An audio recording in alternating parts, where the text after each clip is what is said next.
सो hey guys, कैसे हैं आप लोग। आई होप आप सभी अच्छे ही होंगे। तो आज हम आप लोग के लाए हैं मॉक टेस्ट 159 और ये इंग्लिश से संबंधित होंगे। तो आज हम इंग्लिश के प्रत्येक टॉपिक से एक प्रश्न को लेकर आए हैं जो आपके एग्ज़ाम के लिए बहुत ही ज़्यादा इंपॉर्टेंट होंगे। और आज हम सभी प्रश्नों को बिल्कुल आसान भाषा में सिखाएंगे जिससे आपको समझने में बहुत ही आसानी हो। तो आप लोग वीडियो के अंत तक बने रहिएगा। पहला प्रश्न है सेंटेंस इम्प्रूवमेंट से संबंधित। The teacher do not want to take us out on an excursion. ठीक है, एक्सकुर्जन का मतलब होता है भ्रमण। टीचर सब ने भ्रमण करने जाते हैं, शैक्षिक भ्रमण, वही भ्रमण होता है। तो the teacher do not want to take us out on an excursion. तो यहाँ पे जो अंडरलाइन किया गया है डू नॉट वांट, यहाँ पे क्या आएगा? अगर कुछ नहीं आएगा तो बस नो इम्प्रूवमेंट आपको लगाना है। अगर वहाँ पे ये गलत है तो इसके जगह क्या होगा वो आपको बताना है। ऑप्शन में दिया है did never wanted, did not wanted, did not want, no improvement. एक बात हम आपको बताना चाहते हैं, अगर सेंटेंस में do I, does I, did I, तो इसके बाद जो वर्ब लेगा वो वर्ब का फर्स्ट फॉर्म लेगा, वर्ब का फर्स्ट फॉर्म लेगा। इस बात को आपको याद रखना है, ठीक है। फर्स्ट फॉर्म बेस फॉर्म लेगा। अगर सेंटेंस में do I, does I, did I, तो सेंटेंस इसके बाद जो वर्ब आएगा वर्ब वन आएगा, वर्ब का फर्स्ट फॉर्म आएगा। अगर सेंटेंस में have I, has I, had I, तो ये अपने बाद वर्ब जो लेता है वो वर्ब का थर्ड फॉर्म लेता है, वर्ब का थर्ड फॉर्म लेता है। याद रखिएगा, हैव, हैज़, हैड के बाद वर्ब का third form, do, does, did के बाद वर्ब का फर्स्ट फॉर्म। अब आइए प्रश्न की ओर। प्रश्न में यहाँ पे दिया है डू नॉट वांट, ठीक है। और एक बात हम आपको बताना चाहते हैं कि अगर एक पेज लेते हैं, सब्जेक्ट अगर सिंगुलर रहेगा, सिंगुलर, तो वर्ब जो आएगा वर्ब वो भी सिंगुलर आएगा। क्या? सिंगुलर। जितना भी हम जो एक्स्ट्रा फैक्ट ये लिखा रहे हैं आप इसे समझिए। अगर सब्जेक्ट सिंगुलर तो वर्ब भी सिंगुलर। अगर सब्जेक्ट प्लूरल तो वर्ब भी क्या आएगा? प्लूरल। इसको आप याद रखिएगा। सब्जेक्ट सिंगुलर तो वर्ब भी सिंगुलर, सब्जेक्ट प्लूरल तो वर्ब भी प्लूरल। लेकिन यहाँ पे देखिए द टीचर तो सिंगुलर है तो इसके साथ डज आना चाहिए। तो यहाँ टीचर के बाद क्या आना चाहिए? वर्ब डज आना चाहिए। टीचर सिंगुलर है इसलिए डज आना चाहिए, लेकिन यहाँ पे डू आया है, डू नहीं होगा। देखिए और एक बात बताते हैं, नाउन, नाउन और वर्ब। नाउन में अगर सिंगुलर से प्लूरल बनाना है तो एस या ई एस जोड़ना पड़ता है, ठीक है, तब वो प्लूरल बन जाता है। अगर वर्ब में एस या ई एस जोड़ते हैं तो वह वर्ब सिंगुलर होता है। वर्ब कैसा होता है? सिंगुलर होता है। याद रखिए, उल्टा हो जाता है। हम लोग नाउन में एस या ई एस जोड़ के नाउन को प्लूरल बनाते हैं, लेकिन वर्ब में एस या ई एस जोड़ के वर्ब को सिंगुलर बनाते हैं। तो यहाँ पे डू है जो ये प्लूरल वर्ब है, डज सिंगुलर है, डज सिंगुलर है। तो यहाँ पे टीचर तो सिंगुलर है, उसके साथ डज आना चाहिए, लेकिन यहाँ डू है तो यहाँ पे ये इसमें रॉन्ग है। अब यहाँ क्या आएगा? नो इम्प्रूवमेंट तो होगा नहीं। अब तो आएगा डिड, डिड तो आएगा ही। अब देखिए यहाँ डिड नेवर वांटेड, डिड के बाद हम क्या बताए? डू, डज, डिड के बाद वर्ब का फर्स्ट फॉर्म आता है। यहाँ बताए ना, डू, डज, डिड के बाद वर्ब का फर्स्ट फॉर्म आता है, लेकिन यहाँ पे डिड के बाद वांटेड दिया है जो कि यहाँ गलत है, यहाँ फर्स्ट फॉर्म नहीं है, इसलिए ये भी गलत हो जाएगा। फिर उसके बाद दिया है did not wanted, did not wanted, यहाँ भी वांटेड दिया है, ये भी नहीं होगा क्योंकि हमको डू, डज, डिड के बाद वर्ब का फर्स्ट फॉर्म चाहिए। अब यहाँ ऑप्शन सी में दिया है डिड नॉट वांट, यहाँ पे वर्ब का फर्स्ट फॉर्म दिया है वांट, इसलिए इसका आंसर क्या हो जाएगा? ऑप्शन सी इसका करेक्ट आंसर हो गया। तो इतने सारे जो रूल थे हम आपको बताए इस प्रश्न से संबंधित कि डू, डज, डिड आएगा सेंटेंस में, उसके बाद वर्ब का first form, have, has, had आएगा तो वर्ब का थर्ड फॉर्म। अगर वर्ब सिंगुलर मतलब सब्जेक्ट सिंगुलर तो वर्ब भी सिंगुलर, सब्जेक्ट प्लूरल तो वर्ब भी प्लूरल। और नाउन में सिंगुलर से प्लूरल बनाने के लिए एस या एस जोड़ना पड़ता है, लेकिन वर्ब में एस या एस जोड़ दीजिएगा तो वह सिंगुलर वर्ब बन जाता है। तो सारे पॉइंट को आप याद रखिएगा। तो इसका आंसर क्या हो गया? Option C. अब बढ़ते हैं अगले प्रश्न की ओर। प्रश्न है ये ग्रामेटिकल एरर से, spot the erroneous part if any in the following sentence. किस पार्ट में एरर है आपको बताना है। सेंटेंस दिया the race was being run in a hottest weather in its 38 year history. उसके बाद दिया नो एरर। यहाँ पे देखिए द रेस वाज बीइंग, यहाँ तक तो सही है। रन इन ए हॉटेस्ट, यहाँ देखिए हॉटेस्ट आया, ये सुपरलेटिव डिग्री है। डिग्री 3 तरह के होते हैं, मतलब पॉजिटिव, कंपैरेटिव, सुपरलेटिव डिग्री।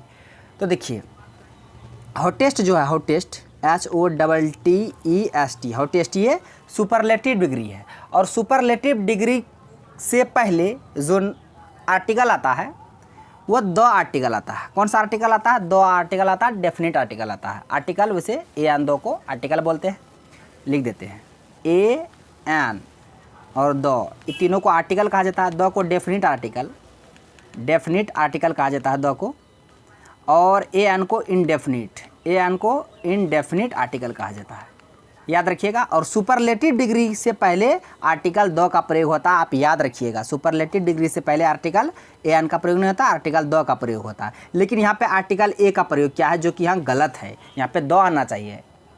किस पार्ट में इधर है? बी वाला पार्ट में है। अब बी किस ऑप्शन में है? ऑप्शन ए में है। इसका करेक्ट आंसर ऑप्शन ए हो गया। आई होप आप ये सारे प्रश्न को समझते होंगे। अगर वीडियो अच्छा लग रहा है तो एक लाइक भी कर दीजिएगा। इसी तरह बिल्कुल आसान भाषा में आपको समझाएंगे। नेक्स्ट है select the most appropriate synonym of the given word. आपको सिनोनिम बताना, पर्यायवाची बताना। हिंदी में पढ़ते हैं हम लोग पर्यायवाची शब्द, अंग्रेजी में हमको सिनोनिम पढ़ना पड़ता है। किसका? जेन्युइन का। जेन्युइन का इसका मतलब क्या होता है? जेन्युइन बोलिए, या क्या क्या बोल सकते हैं, देखिए बहुत ज़्यादा इंपॉर्टेंट वर्ड सब है। जेन्युइन बोलिए, इसको आप बोल सकते हैं क्या? रियल। सिनोनिम देखिए इसका कितना नाम लिखाते हैं। जेन्युइन हो गया, रियल हो गया, ओरिजिनल हो गया, क्या? Original, original. उसके बाद क्या कहते हैं उसको? फैक्चुअल हो गया, factual, virtual, virtual, factual, virtual. उसके बाद हो जाएगा और क्या हो सकता है? क्लियर हो सकता है, प्योर हो सकता है, प्योर। उसके बाद ऑथेंटिक हो सकता है, ऑथेंटिक हो सकता है। इस सब का मतलब पता है क्या होता है? असली होता है, क्या? वास्तविक, असली, सच्चा लिख देते हैं यहाँ, असली। देखिए इतने सारे आपको सिनोनिम लिखा दिए, ठीक है। जेन्युइन बोलिए, रियल बोलिए, ओरिजिनल बोलिए, फैक्चुअल बोलिए, सॉरी, वर्चुअल बोलिए, क्लियर बोलिए, प्योर बोलिए, ऑथेंटिक बोलिए। ये सभी जेन्युइन का सिनोनिम है। अब यहाँ पे क्या आएगा? ऑथेंटिक, वाइज न बुद्धिमान जन्मे करते हैं, इनडायरेक्ट जन्मे करते हैं, फंडामेंटल जन्मे करते हैं। तो यहाँ पे ऑथेंटिक आया। ऑथेंटिक ये जेन्युइन का सिनोनिम है, तो इसलिए इसका आंसर ऑप्शन ए हो जाएगा ऑथेंटिक। ऑथेंटिक का भी मतलब होता है असली, ऑथेंटिक चीज़ है, बिल्कुल जेन्युइन चीज़ है। तो जेन्युइन का सिनोनिम हो जाएगा authentic, real, original, factual, virtual, clear, pure, authentic. तो सारे वर्ड को आपको ध्यान में रखना है। अब बढ़ते हैं अगले प्रश्न की ओर। प्रश्न है select the most appropriate option to fill in the blanks. यहाँ पे फिल इन द ब्लैंक भरना है। Only an expert surgeon is capable performing this difficult operation. ठीक है, यहाँ से वर्ड आया कैपेबल, ये फिक्स प्रीपोजिशन से संबंधित प्रश्न है। कैपेबल, कैपेबल, कैपेबल अपने साथ किस प्रीपोजिशन को लेता है? कौन सा प्रीपोजिशन ये अपने बाद लेता है? कौन? कैपेबल। अगेंस्ट लेता है, थ्रू लेता है, ऑफ लेता है, अपॉन लेता है। तो कैपेबल ऑफ, कैपेबल अपने साथ ऑफ प्रीपोजिशन लेता है। ये फिक्स प्रीपोजिशन से संबंधित प्रश्न है, फिक्स है ये। कैपेबल अपने साथ ऑफ लेता है, ठीक है। इस मतलब इसका मतलब होता है किसी कार्य को करने में सक्षम होना। जो एक्सपर्ट सर्जन है वही कर सकते हैं डिफ़िकल्ट ऑपरेशन को, परफॉर्मिंग, जो एक्सपर्ट सर्जन है। तो किसी कार्य को करने की क्षमता को दर्शाता है कैपेबल ऑफ। तो कैपेबल अपने साथ हमेशा ऑफ प्रीपोजिशन लेता है, ये फिक्स है। तो इसलिए इसका आंसर क्या हो जाएगा? ऑप्शन सी इसका करेक्ट आंसर हो जाएगा। नेक्स्ट है select the most appropriate antonym of the given word. आपको एंटोनिम बताना है। इससे पहले सिनोनिम था, अब एंटोनिम आ गया। कंपल्सरी, कंपल्सरी का आपको क्या बताना है? एंटोनिम बताना है। वर्ड है कंपल्सरी, इसका मतलब क्या होता है? अनिवार्य, कंपल्सरी है, ये चीज़ रखना ही पड़ेगा, अनिवार्य है, कंपल्सरी है। इसका आपको क्या बनाना है? एंटोनिम बताना, उल्टा क्या होगा। ऑप्शनल, इंपॉर्टेंट जन्मे करते हैं, इंपॉर्टेंट मतलब कोई भी चीज़ इंपॉर्टेंट है, महत्वपूर्ण है, ये जन्मे करते हैं। उसके बाद है चॉइस, जन्मे करते हैं। इसेंशियल, इसेंशियल का मतलब होता है सहायक, आवश्यक, क्या होता है? आवश्यक। इसका सिनोनिम हो जाएगा आवश्यक है, ठीक है। आपको बताना क्या? अनिवार्य का उल्टा, कंपल्सरी का उल्टा हो जाएगा ऑप्शनल। क्या हो जाएगा? ऑप्शनल। ऑप्शनल हम लोग मतलब सब्जेक्ट है, ताकि हम लोग देखिए हम लोग क्या कहते हैं वहाँ पे जब मैट्रिक से इंटर में जाते हैं, मैट्रिक में तो जितना सब्जेक्ट रहता है, इंटर में जब जाते हैं तो वहाँ कंपल्सरी नहीं रहता है। किसी कोई साइंस लेता है, कोई आर्ट्स लेता है, कोई कॉमर्स रहता है, लेकिन वहाँ पे आपको ऑप्शनल चूज़ करना, आपका मन है कि चुनिए ना या ना चुनिए। हम लोग मतलब देखिए मान लिए मैं इंटर में आर्ट्स लिए, आर्ट्स में 6 सब्जेक्ट लिए, हमको ऑप्शनल एक ले लेना, एक्स्ट्रा नहीं कहता कि अगर एक्स्ट्रा ले लीजिएगा, एक्स्ट्रा सबको ले, मतलब ले अथवा नहीं ले कोई फर्क नहीं पड़ता, लेकिन अगर ले लेते हैं जिस तरह हम एक्स्ट्रा लिए थे इंटर में, तो जो मेरा मेन था, मेरा जो कंपलसरी सब्जेक्ट था उसमें मेरा नंबर कम आया था। जो हम ऑप्शनल सब्जेक्ट लिए थे उसमें मेरा नंबर ज़्यादा आ गया था। तब क्या हुआ कि मेरा ऑप्शनल वो मेन बन गया, कंपलसरी मतलब मेन वाला बन गया सब्जेक्ट, और जो हम मेन सब्जेक्ट में लिए थे वो मेरा ऑप्शनल बन गया था। ये होता है ऑप्शनल सब्जेक्ट लेने का फ़ायदा। आपका जो मेन सब्जेक्ट है अगर उसमें नंबर कम आता है, ऑप्शनल सब्जेक्ट में नंबर अधिक आता है, तो वो आपका मेन बन जाएगा। यही बात होता है। कंपलसरी उल्टा क्या हो जाएगा, ऑप्शनल। तो इसका आंसर ऑप्शन ए हो गया, तो आसान था। नेक्स्ट है use the correct antonym for underline word. आपको एंटोनिम बताना pretty. Pretty, she looks pretty no matter what she wears. बहुत सुंदर मतलब दिखती है ना, बहुत सुंदर दिखती है, ये मैटर नहीं करता है कि वो क्या पहनी है ना। तो प्रीटी, यहाँ अंडरलाइन क्या गया, प्रीटी। प्रीटी बना जानते क्या होता है, प्रीटी बना होता है ब्यूटीफुल। ब्यूटीफुल समझते हैं, ब्यूटीफुल, ब्यूटीफुल यानी कि सुंदर। प्रीटी गर्ल, सुंदर गर्ल। तो प्रीटी मतलब सुंदर होता है। सुंदर का उल्टा क्या होगा, अट्रैक्टिव होगा, ये तो आकर्षित होगा। लवली, ये भी सुंदर, इसका सिनोनिम होगा, हमको आपका उल्टा बताना है। चार्मिंग, ये भी आकर्षित, पूरा सुंदर, ये भी मतलब ये सब सिनोनिम हो गया, आपको उल्टा बताना है। उसके बाद वर्ड दिया है डी में अगली। अगली इसका करेक्ट आंसर हो जाएगा। अगली मतलब होता है बदसूरत। बदसूरत मतलब सुंदर नहीं, बदसूरत है, याद रखिएगा। सुंदर का उल्टा बदसूरत ही होगा ना, तो अट्रैक्टिव, लवली, चार्मिंग नहीं होगा, इसका सिनोनिम हो जाएगा। प्रीटी मतलब सुंदर होता है, ब्यूटीफुल फुल मतलब सुंदर होता है, उसका उल्टा बताना आपको अगली हो जाएगा। अगली, अगली गर्ल मतलब बदसूरत गर्ल, याद रखिएगा। ब्यूटीफुल का प्रीटी का उल्टा अगली हो जाएगा। नेक्स्ट है, ये आपका इडियम फ्रेज से संबंधित है। All at sea. All at sea का मतलब होता है कंप्लीटली कंफ्यूज्ड। व्यक्ति पूरा कंफ्यूज है, completely confused, completely confused. All at sea जो इडियम है, इसका मतलब मीनिंग होता है कंप्लीटली कंफ्यूज, पूरे तरह से वो कंफ्यूज है, क्या करेगा क्या नहीं करेगा, कंफ्यूज्ड है। तो यहाँ पे ऑप्शन में देखिए क्या क्या दिया हुआ, इन्वेस्टेड ऑल द मनी, ये होगा नहीं। अनहैप्पी होगा नहीं। कंप्लीटली टायर्ड नहीं, कंप्लीटली कंफ्यूज्ड, तो इसका आंसर ऑप्शन बी हो जाएगा। याद रखिएगा, ऑल एट सी का मतलब होता है कंप्लीटली कंफ्यूज, पूरा कंफ्यूज है, क्या करेगा क्या नहीं करेगा, वो व्यक्ति पूरा कंफ्यूज्ड है, तो याद रखिएगा। वर्ड है आपको स्पिल। स्पिल का मतलब क्या था, छलकना। पानी जो छलकता है ना, वही छलकना, छप छप छलकता है जो छप छप, तो वही स्पिल का मतलब होता है। इसका आपको सिनोनिम बताना। एब्जॉर्ब मतलब अवशोषित करना, पता है, एब्जॉर्ब करना यानी कि अवशोषित करना। फेदर, फेदर का मतलब होता है पंख। फेदर का मतलब क्या होता है, पंख होता है। और फिल्टर में जन्म करता, कोई चीज़ फिल्टर करता, छानता है, तो इसका आंसर ऑप्शन भी हो जाएगा स्प्लैश। स्प्लैश का भी मतलब तो होता है छलकतना, छप छप जो करता है पानी जो छलकता है, तो ये स्पिल का सिनोनिम हो जाएगा स्प्लैश, स्प्लैश। नेक्स्ट है वन वर्ड सब्स्टिट्यूट से, one who looks at the brighter side of things. जो व्यक्ति थिंग्स जो है उसके ब्राइट साइड को देखता है, उसे हम लोग बोलते हैं आशावादी। हम लोग हिंदी में पढ़ते हैं ना, आशावादी, निराशावादी पढ़ते हैं।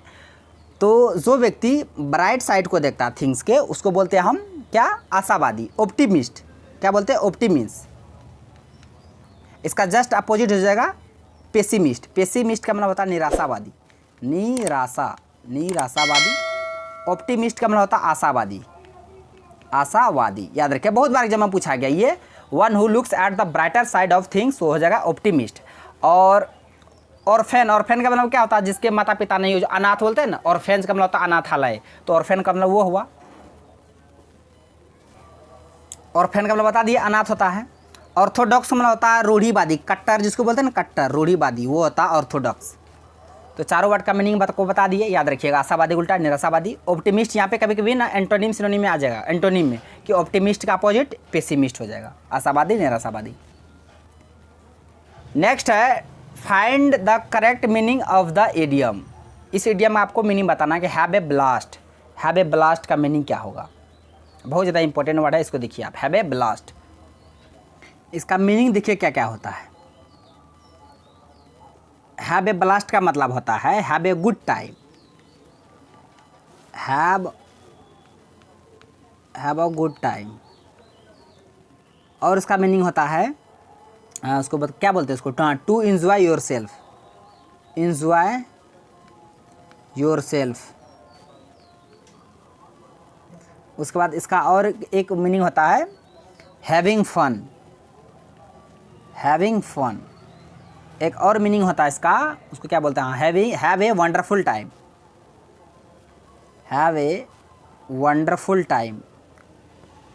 वंडरफुल टाइम बोलिए, गुड टाइम बोलिए, ये सब का मीनिंग होता है have a blast. Have a blast का मतलब होता है have a good time, have a wonderful time, having fun, to enjoy yourself. अब ऑप्शन में आपको देखिए क्या क्या दिया हुआ है। ऑप्शन में दिया टू हैव समथिंग, ये होगा नहीं। टू होल्ड समथिंग, ये भी होगा नहीं। शेकिंग हैंड्स, ये भी होगा नहीं। इसका आंसर ऑप्शन सी हो जाएगा, have a good time. Have a blast idiom का मीनिंग होता है, 4 मीनिंग हम बताइए, have a good time, have a wonderful time, having fun, to enjoy yourself. जो ऑप्शन में देगा वो आपका आंसर होगा। ऑप्शन यहाँ पे 4 में से एक तो दिया था, हैव ए गुड टाइम, जिसका आंसर ऑप्शन सी हो गया। नेक्स्ट है, he uses to go for a morning walk in the park daily. यहाँ पे डेली की बात हो रहा है, प्रेजेंट हैबिट की बात हो रहा है, ठीक है, याद रखिएगा बात। यहाँ पे यूजेस टू आया है, यूजेस टू, ये मीनिंग इसका गलत है, होगा यूज्ड टू। क्या होगा, यूज्ड टू, और ये पास्ट हैबिट को बताता है। यूज्ड टू पास्ट हैबिट को बताता है, इसको आपको याद रखना है। यूज्ड टू पास्ट हैबिट को बताता है, लेकिन यहाँ पे डेली की बात हो रहा है, प्रेजेंट हैबिट का बात हो रहा है। यहाँ पे यूज्ड टू पहली बात नहीं होगा, होगा तो पास्ट हैबिट वाले वहाँ पे आएंगे वर्ब। यहाँ पे इज़ यूजिंग टू गो, यहाँ तो ये होगा नहीं, बट इज़ यूजिंग कहाँ से जगह। Will use to go, will यहाँ फ्यूचर का बात नहीं हो रहा, हमको प्रेजेंट वाला चाहिए, प्रेजेंट, नो इम्प्रूवमेंट होगा नहीं। तो यहाँ एक ही बचा ऑप्शन 20 का करेक्ट आंसर हो जाएगा गोज हो जाएगा, goes. He goes for a morning walk in the park daily, वो डेली जाते थे मॉर्निंग वॉक के लिए, याद रखिएगा। डेली की बात हो रहा है, इसलिए हमको प्रेजेंट हैबिट वाले वर्ब चाहिए, तो इसलिए यहाँ पे गोज आ गया। इसलिए यहाँ पे ये वाला हुआ नहीं, ये नहीं हुआ, ये भी नहीं हुआ। यूज्ड टू बताता है पास्ट हैबिट को, तो सारे फैक्ट को आपको याद रखना है। ये आज का लास्ट प्रश्न है, अब बहुत ही ज़्यादा इंपॉर्टेंट है, 1 वर्ड सब्स्टिट्यूट से है। A person who is unable to read और राइट, एक व्यक्ति है जो ना तो लिख सकते हैं ना पढ़ सकते हैं, उसे हम लोग क्या बोलेंगे। व्यक्ति जो ना लिख सकता है ना पढ़ सकता है, उसे हम लोग क्या बोलेंगे। डल, ये भोदू। ऑप्टिमिस्ट बताइए दी, ऑप्टिमिस्ट होता आशावादी। इलिटरेट कहते हैं, लिटरेट, इलिटरेट। इलिटरेट इसका करेक्ट आंसर हो जाएगा, जो व्यक्ति पढ़ नहीं सकता लिख नहीं सकता उसे बोलेंगे इलिटरेट, अशिक्षित। जो पढ़ सकता लिख सकता है उसे बोलेंगे लिटरेट। तो यहाँ पे जो नहीं, unable to read and write, read और राइट है, एंड नहीं है। तो जो ना पढ़ सकता ना बोल सकता नहीं, ना जो पढ़ नहीं सकता जो ना लिख सकता है उसे बोलेंगे इलिटरेट, अशिक्षित। तो फ्रेंड्स आज का प्रश्न बस यहीं तक था, सारे प्रश्नों को बता दिया। आई होप आपको वीडियो पसंद आया होगा। यदि वीडियो पसंद आया तो मेरा वीडियो को लाइक कीजिए तथा मेरा यूट्यूब चैनल कर दीजिए सड्डा को सब्सक्राइब करें और बेल आइकन को भी हिट कर दीजिए, ताकि हर एक लेटेस्ट वीडियो का नोटिफिकेशन तुरंत आप तक पहुँच जाए। थैंक्स फॉर वॉचिंग वीडियो, धन्यवाद। अब मिलते हैं नेक्स्ट वीडियो में नेक्स्ट टॉपिक के साथ, तब तक के लिए जय हिंद।